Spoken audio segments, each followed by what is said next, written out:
In today's video, I'm going to show you how to use source mode in Obsidian. This mode is incredibly powerful for anyone who wants to get hands-on with their note-taking and truly understand the underlying structure of their markdown content. If you find this helpful, be sure to like and subscribe, and let's get right into it. First, you'll need to open Obsidian on your device and then navigate to the specific vault you're working in.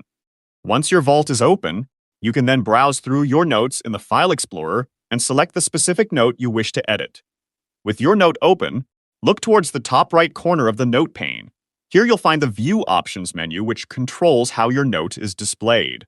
To enter source mode, simply click to open this view menu and then select source mode. Now that you're in source mode, you'll see the raw markdown syntax behind your note. You can observe how headings are marked with the pound symbol, like this, and how links, lists, and other formatting symbols are represented. To start editing, you can click anywhere in the note and begin typing or modifying the text directly. For example, to create a heading, just type a pound sign followed by your desired title and then press enter.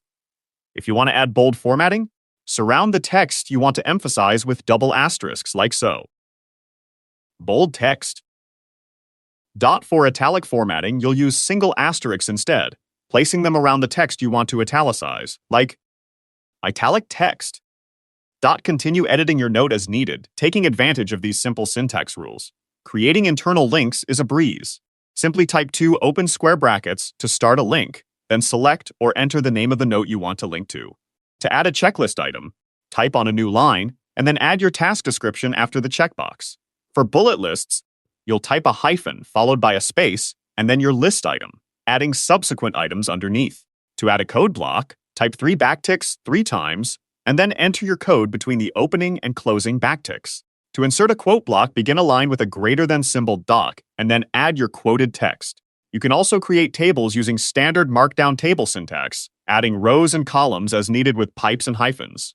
After making your changes, scroll through the note to review them and check for any formatting errors. When you're ready to see how your markdown looks, you can toggle to reading view or preview mode to verify that the formatting appears correctly. If you need to make further adjustment, you can easily switch back to source mode by following the same steps. I encourage you to practice these common markdown features, experimenting with headings, links, and lists to become more familiar with the syntax.